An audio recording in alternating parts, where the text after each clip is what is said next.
प्रदेश के बेरोजगारों के भविष्य से जुड़ा हुआ यह सवाल है। जब सरकार या सरकार के मंत्री, सरकार के लोग नौजवानों के बीच में जाते हैं तो युवा शक्ति राष्ट्र शक्ति है ऐसा कह करके दंभ भरते हैं, लेकिन आज प्रदेश का 90% नौजवान बेरोजगार है और वह उत्तर प्रदेश का बेरोजगार कहीं गुजरात में जाकर के साड़ी की कंपनियों का व्यवसाय बढ़ा रहा है, तो कहीं मुंबई की सड़कों पर जाकर के टैक्सी चला रहा है, तो उत्तर प्रदेश का मजदूर कहीं पंजाब में भट्ठों पर मजदूरी कर रहा है। मान्यवर, आज जो सरकार ने जवाब दिया है उसकी दो प्रमुख जो योजनाएं हैं बेरोजगारी को कम करने के लिए, एक रोजगार मेले का जिक्र किया गया है, दूसरा आउटसोर्सिंग ऑफ मैन पावर का जिक्र किया गया है। मान्यवर, यह पढ़ते हुए सदन में इस बात को कहते हुए बहुत दुख हो रहा है कि सरकार खुद इस बात को कह रही है कि उत्तर प्रदेश के पढ़े लिखे बेरोजगारों को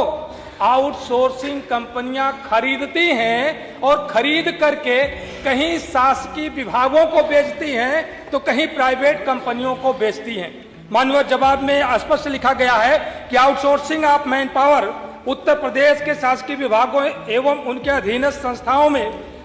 मैन पावर के क्रय के लिए भारत सरकार द्वारा विकसित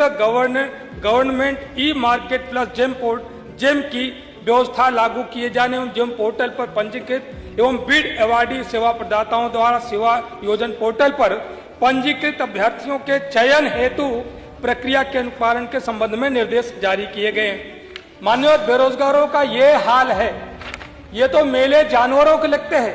ये नौजवान वस्तु बना दिया गया कि उसे खरीदा जाएगा और बेचा जाएगा। और आउटसोर्सिंग कंपनियां क्या करती हैं, जितने पर खरीदती हैं उतना उस बेरोजगार को भुगतान नहीं करती हैं। आज उत्तर प्रदेश का बेरोजगार राम सेवक कहीं लखनऊ के रोजगार मेले में आ रहा है, कहीं नोएडा के रोजगार मेले में जा रहा है, तो कहीं प्रयागराज के रोजगार मेले में जा रहा है, वो भटकता रहता है। 3 महीने इस कंपनी के साथ काम करता है, 3 महीने उस कंपनी के साथ काम करता है और सरकार सबका आंकड़ा जुटा लेती है कि हमने 1 वर्ष में इतने लोगों को रोजगार देने का काम किया है। मान्यवर, मैं प्रश्न पर आ रहा हूं, आपकी चिंता से मैं वाकिफ हूं। मान्यवर, मेरा पहले यह सवाल है कि सरकार जब शासकीय विभागों में ही उनको रखना है तो कम से कम शासकीय विभागों में जो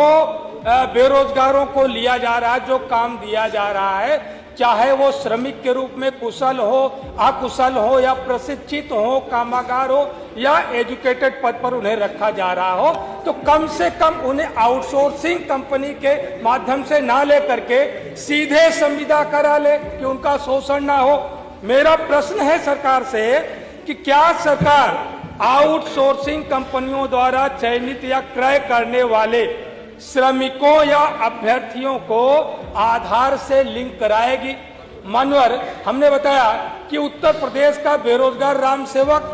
हर रोजगार मेले में भटकता रहता है और हर कंपनियों में जाकर के वहां पर अपना नाम दर्ज कराता है और सेवा योजन विभाग उसका डाटा लेकर के अपना डाटा बढ़ाता है कि हमने उत्तर प्रदेश में इतने लाख लोगों को 1 साल में हमने रोजगार दिया है। मानो मेरा दूसरा प्रश्न है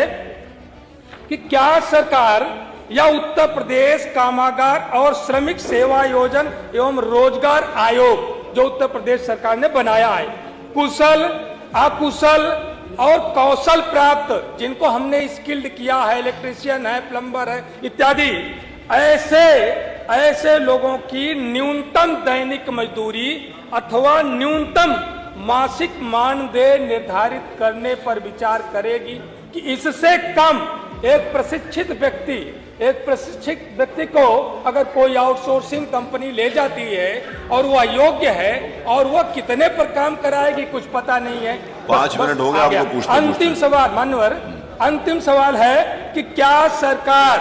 graduate, post graduate, BTech, MTech अभ्यर्थियों को जो जेम पोर्टल अथवा रोजगार मेले के माध्यम से जो अभ्यर्थी विभिन्न कंपनियों में, प्राइवेट कंपनियों में चयनित किए जाते हैं या शासकीय विभागों के लिए वो चयनित किए जाते हैं, उनकी शैक्षिक योग्यता के आधार पर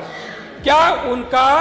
मानदेय अथवा वेतन निर्धारित करने का काम करेगी, जिससे उनके श्रम माननीय का मंत्री जी। शोषण ना हो।